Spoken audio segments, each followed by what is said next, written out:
Los Angeles, California, civil rights attorney James DeSimone. James, thank you as always for joining us to break it all down.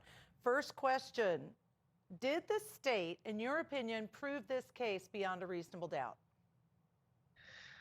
Good afternoon, Judge Ashley. That is the question of the moment. The jury is struggling with that right now. We're going on 10 hours. So did they prove the case by a reasonable doubt? I think at first blush, you look at what she's being charged with, reckless conduct or negligent conduct. You say, hey, Kim Potter, she acted recklessly when she pointed that firearm into someone's chest and pulled the trigger. She acted negligently when she handled the firearm in that matter.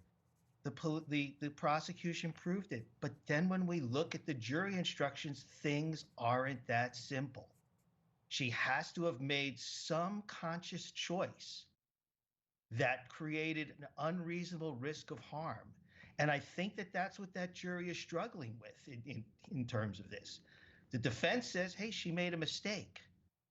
Prosecution says mistake is irrelevant. You'll never see the word mistake in the jury instructions. That's true.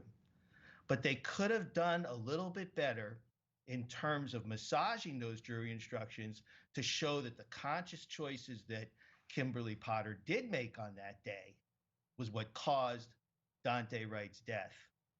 The evidence is there, but how the jury is interpreting that evidence is a big question.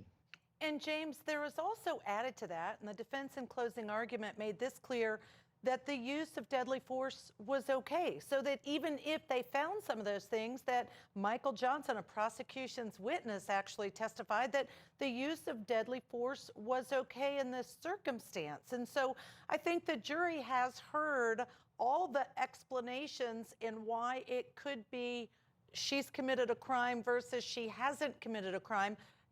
Almost 10 hours. What does that say to you?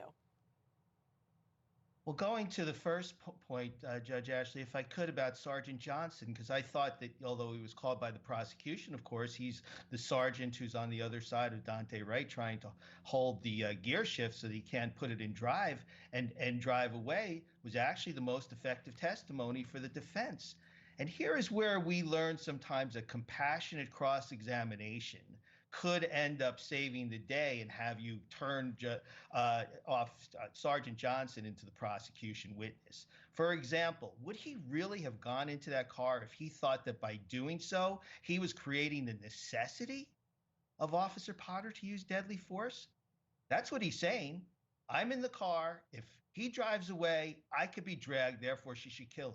Would he, as an experienced officer, put himself in such harm's way that it justifies his partner using deadly force in a traffic stop? I don't think so.